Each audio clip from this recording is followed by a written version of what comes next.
ರೈತ ಬಾಂಧವರಿಗೆ ಪ್ರಗತಿ ಚಾನಲ್ಗೆ ಆತ್ಮೀಯವಾದಂಥ ಸ್ವಾಗತ ರೈತರೇ. ಇಂದಿನ ತೊಗರಿ ಕಾಳಿನ ಮಾರುಕಟ್ಟೆಯ ಬೆಲೆಯನ್ನು ನೋಡ್ಕೊಂಡು ಬರೋಣ. ಇನ್ನೂ ಯಾರು ಹೊಸದಾಗಿ ನಮ್ಮ ಯೂಟ್ಯೂಬ್ ಚಾನಲನ್ನು ನೋಡ್ತಾ ಇದ್ದರೆ ಈಗಲೇ ತಪ್ಪದೇ ಸಬ್ಸ್ಕ್ರೈಬ್ ಆಗಿ. ಇಂದು ತೊಗರಿ ಕಾಳಿನ ಮಾರುಕಟ್ಟೆಯ ಬೆಲೆಯನ್ನು ನೋಡ್ಕೊಂಡು ಬರೋಣ. ಅನೇಕ ಮಾರುಕಟ್ಟೆಯಲ್ಲಿ ಒಂದು ಕ್ವಿಂಟಲ್ಗೆ ಎಷ್ಟು ಬೆಲೆಯನ್ನು ಹೊಂದಿದೆ ಅಂತ ನೋಡೋದಾದರೆ, ವಿಜಯಪುರದಲ್ಲಿ ಒಂದು ಕ್ವಿಂಟಲ್ಗೆ 7,000ದಿಂದ 8,000 ರೂಪಾಯಿವರೆಗೆ ಒಂದು ಕ್ವಿಂಟಲ್ ತೊಗರಿ ಕಾಳಿನ ಬೆಲೆಯನ್ನು ಹೊಂದಿದೆ ನೋಡಿ ರೈತ ಬಾಂಧವರೇ.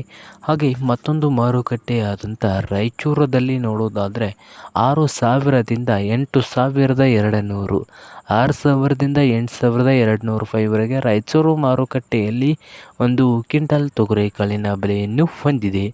ಹಾಗೆ ಬಾಗಲಕೋಟೆಯಲ್ಲಿ ನೋಡೋದಾದರೆ 4,000ದಿಂದ 7,000, 4,000ದಿಂದ 7,000 ರೂಪಾಯಿವರೆಗೆ ಬಾಗಲಕೋಟೆಯ ಮಾರುಕಟ್ಟೆಯಲ್ಲಿ ಒಂದು ಕ್ವಿಂಟಲ್ ತೊಗರಿ ಕಾಳಿನ ಬೆಲೆಯನ್ನು ಹೊಂದಿದೆ ನೋಡಿ ರೈತ ಬಾಂಧವರೇ.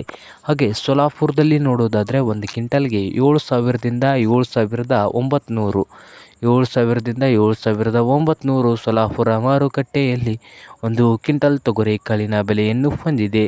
ಹಾಗೆ ಇನ್ನೊಂದು ಮಾರುಕಟ್ಟೆಯಾದಂಥ ಕಲಬುರಗಿಯಲ್ಲಿ 6,000ದಿಂದ ಹಿಡ್ಕೊಂಡು 8,100, 6,000ದಿಂದ 8,100 ರೂಪಾಯಿವರೆಗೆ ಕಲಬುರಗಿಯ ಮಾರುಕಟ್ಟೆಯಲ್ಲಿ ಒಂದು ಕ್ವಿಂಟಲ್ ತೊಗರಿ ಕಾಳಿನ ಬೆಲೆಯನ್ನು ಹೊಂದಿದೆ ನೋಡಿ ರೈತರೇ.